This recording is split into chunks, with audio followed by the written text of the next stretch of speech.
I'm really trying to relax my body, but I'm having trouble doing that. So I'm gonna take a second to just chill in silence and see if I can get my usual power back. Okay, I think I know how I'm gonna start my story. So at 10:52, I punched out from my shift. I just absolutely had to leave because multiple bad things were just happening, piling up, in addition to my physical state. And then some factors that are out of our control, but it shouldn't even be a concerning factor anyway. It just acted against me, and I had to admit defeat. It is now 11:15 a.m. and drove back home, took the highway route. I usually take the back roads. And it's probably a good thing that I took the highway because highways have fewer turns and traffic flows better naturally, of course. But while I was driving back, I could feel how much trouble I was having relaxing my body, especially my chest. My chest was like so tight, it was burning. It's very clear that I'm having like a panic attack, an anxious related kind of reaction. So what happened was I started my shift, the usual, I'm by myself, and I felt a little bit of stress while doing it because I was having a little bit of trouble cutting the noise out. The noise of the low humming that the coolers make, noise from shopping carts, noise from people chatting. And mind you, this is opening time. It's not even supposed to be that bad. But it's one of those things that there are some days in which, if you're very aware of this, you may have a heightened hearing. Other times it's heightened sensitivity with your skin. I don't know if you guys are aware of that or if that happens to you. Maybe it just happens to me. But some days I feel like that. Some days I just see everything brighter, hear everything louder. My skin feels every every particle of every object is just easily felt and it becomes like an information overload. So that is the background information that I want you to have in mind as I get ready to dig into this. So, with that said, I began helping the first round of customers, no issues whatsoever. But then there was a customer that needed a new pack of eggs because some of them were cracked. I told her to not bother herself with going back to get them. I have I have a solution. I can summon somebody to get her a replacement. And she was worried about how those were the only ones that she saw back there, like the kind specifically that she wanted. And I said, don't worry about it. The person I sent will be able to check in the back. We checked in the back. She didn't have another option. She had to settle for a different one because we didn't have back stock in that specific one. She went back there herself. It was fine. She had time because I was still ringing up her stuff. She had like a medium sized order, so it was taking me a minute anyway. So she went back there, did that. The transaction ran smoothly. Except that the individual I'm describing, who I summoned to take care of this, was getting into a mini argument with me. I said, hey, customer needs a new one of these. And she's like, well, our manager is in the office. And I'm like, okay, I don't care. Go get it. Like, do we have to close the business down because our manager is in the back doing admin work? No, the business is still rolling. You are my assistant right now. Go get it. So that was the first incident. That already planted the seed of disaster for me. Another round, I needed change. Of course, if I need change, we have to request it from a supervisor. Well, our supervisor was still in the office. And I have two options when it comes to contacting my supervisor. I either recur to whomever is in charge of customer service, or I can directly dial their line. But I prefer not to do that because that's technically not the proper protocol. I shouldn't be overlooking the person who's manning the desk just because they're not doing the best job in the world by my standards. I'm not going to just bypass this person. I'm going to continue to do it the way we were shown, which is you dial this place will inform the proper authority comes out. You know, I have no issues respecting protocol and authority. So that's what I did. So anyway, finally, my manager was informed, and I said, okay, strike two of me struggling to get the support that I needed. Well, the straw that broke the camel's back happened when, remember, I'm by myself, but I'm not quite by myself. I'm just officially scheduled to be by myself. But there are more folks in the team I can recur to for support when I need it. Do you guys remember that card that I drew in which I said, oh, it's very nice that I drew this card because it's saying don't be afraid to ask for help. I'm never afraid to ask for help. I needed help. So I summon this person once again who's in charge of customer service and I say, hey, please hop on a register. I'm getting backed up. She's like, but our supervisor is in the bathroom. Get on a register, please. I respond with, she hangs up and gets on a register. Good. When I say that, I'm not playing games. You ought to understand by now that I'm pretty much helping you run the floor. If I am requesting you as my support, I am requesting you as a tool, as a human resource to provide me support during a time that I need it. Don't argue with me. Don't give me excuses. Don't impose limitations. Don't find obstacles where there are any. Do it. Especially if it's coming from someone experienced like me. But anyway, that last part is like beside the point. I say it like that because you ought to know me by now that I don't play games, that I come here and I do my job and I'm serious about it. So I would expect that by now you respect the degree of authority that I have, especially if you, when the roles are reversed, you know that you can count on me. I never give you those little ass excuses. I never impose limitations or barriers when it's your turn to get help from me. Why are you doing this to me? And then I asked my supervisor when he was able to come back out. I said, hey, so who's coming after a certain time? And then he told me who it was. And I would have had the two worst backing me up at customer service, which is I wouldn't be getting backed up. I'm already struggling with this one, which is supposed to be kind of the nicer of the two. And then the other one who's coming is another one who likes to argue with me too. And the arguments shape, take the shape of he tries to tell me how to do my job. Mind you, I have more than 7 years of experience ahead of him at this place. He tries to tell me how to do it. He tries to like change the way I do things. He undoes things that I have already done. He'll just argue with me. And I haven't said anything to him. I haven't debated him in any way. I haven't talked back to him, neither him nor this other person.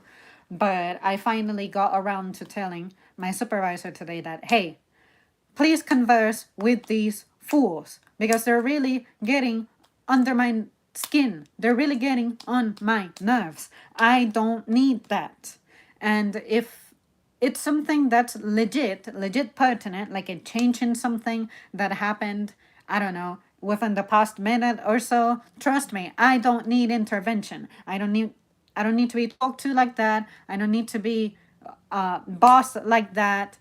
And on top of that, make sure that you're actually not a lazy person trying to tell me things. See what I mean? You have to consider who you are and your standing in this place. You don't have a very good record backing you up. You have a record of being absent a lot. You have a record of being lazy. You have a record of talking bad about the place anyway and how bad you want to quit it. So you're already not looking good. You don't get to talk to me at all. about how to do things around here, especially if I have not requested your advice or assistance. So when I heard that that person was coming, I said, fuck this. I'm in pain.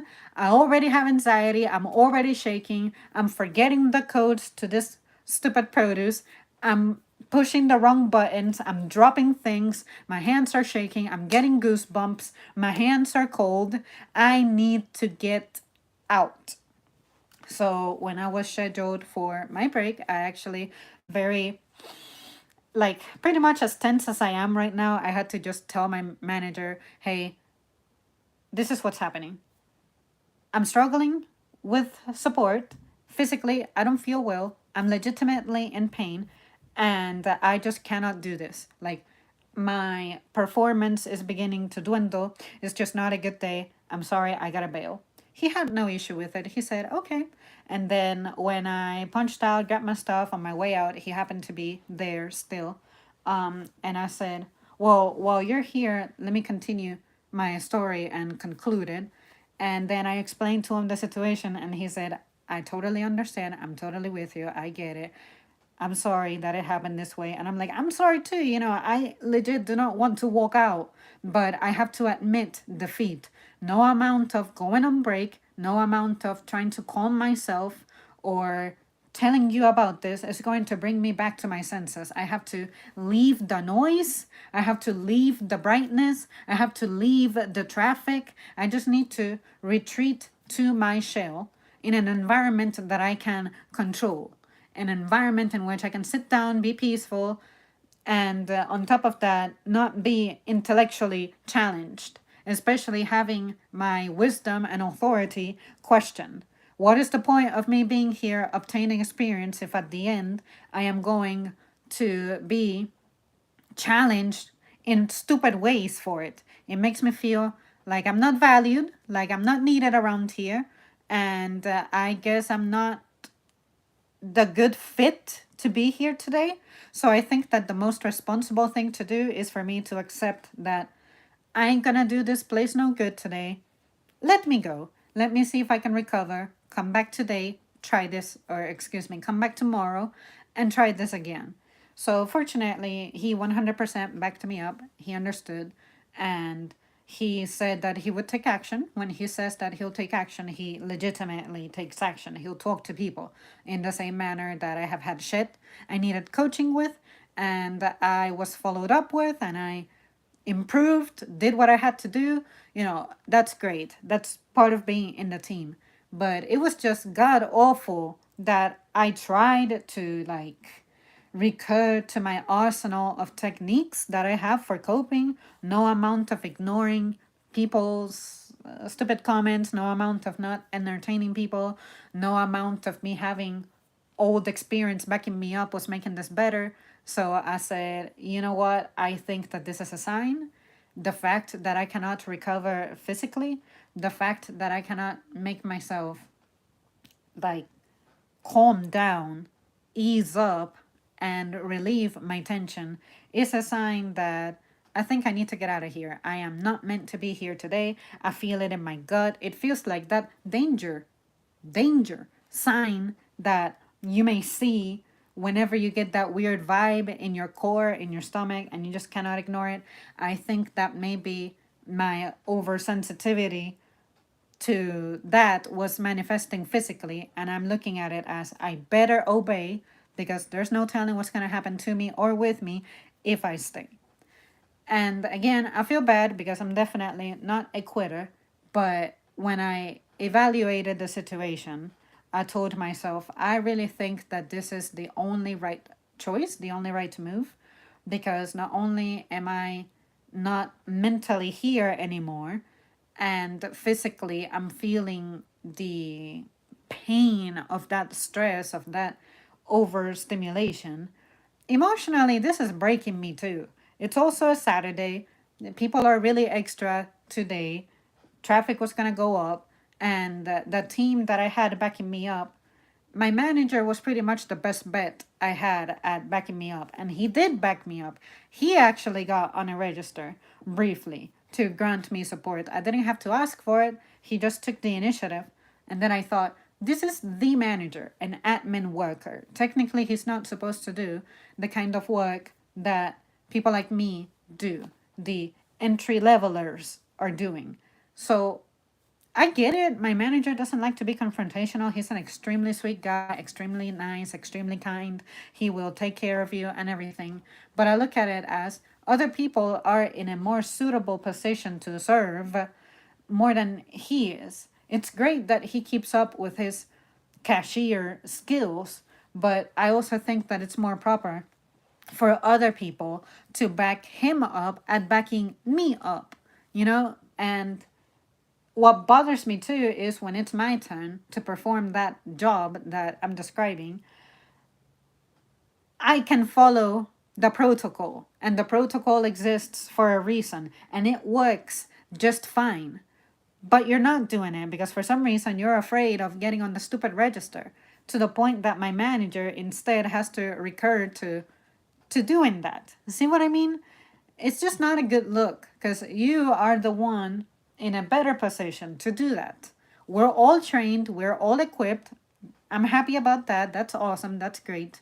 But I'm telling you that that has other kinds of consequences in the background. And I think that's something that you're not considering. You're not supposed to just be glued in one place. You need to be moving around, observing, and taking action. And if something is brought up to your attention, you react to it even faster. And anyway, it was just difficult for me to get the help that I needed, the support that I needed. And that was like stacking up in my mind, like my stress levels just going up, along with physically not being in the greatest shape. Yesterday, I spent almost all my day in bed. And before my symptoms began getting worse, I thought, I'm not going to go home when my symptoms get worse. I'm going to go home before they get worse. It's the same logic I have for taking time off. I don't take time off when I'm fatigued or when I'm overwhelmed and drained. I take it when I'm like in the yellow. There's green, yellow, red. I don't wait for the red. I go for the yellow. Like when I'm yellowing out, that's when I know it's a good time for me to take a little bit of a breather. But this is what I'm saying, man. Like the dynamic with coworkers and the job itself now is just a completely different animal. What I prepared for is no longer around. I can embrace challenges, but the challenges are better to ride out if I have the proper tools and support backing me up. And today I'm telling you, I didn't have that. And another critical question I asked my manager when he brought me over my change was, are you going to be here by yourself? Do we have a middle of the day additional management coming in? When he said no, I freaked out internally. And that's when I told myself, all right, I'm going to evaluate this in two ways. If I start feeling better, I know that it'll be okay. I can do this. If I don't, if it gets worse, it's the sign that I must obey divine intervention and leave. And that's exactly what I did. I just had to. And now that I'm letting it out, I can feel myself relaxing, but I can still feel like I guess it's like my heart was beating so fast and so hard that I feel like the walls of my like heart cavity were eroded away. It just feels like it's sore. It's like I'm dying right here. I'm not supposed to feel that way. So I let it out, told you guys the story, journaled about it. This should help me let go. I'm gonna go lie down for a little while, and hopefully when I get up in a few, I'll feel better. I'm not even gonna do my whole process of PTOing the hours that I missed. I'm gonna do that when I don't feel like my head is like tingling and all that. Just disconnect and see how I feel after all this. Well, you guys, this was completely unexpected for me. I did not intend to make this topic at all. I did not intend to stream at this time. I'm supposed to be at work. But that was the story. And I think that shit could have been done better, both on my end and the end of the team. But it is what it is. My manager approved my departure. So I looked at it as a sign that, hey, it's okay. I gotta admit that I'm not having a good day. And me doing this for just one day, I never do this, I don't think it's gonna kill anybody. So, in the same manner that we can accommodate others when they have their little meltdowns, I think that you can accommodate me too when I have my little ass meltdown. That's what this is about.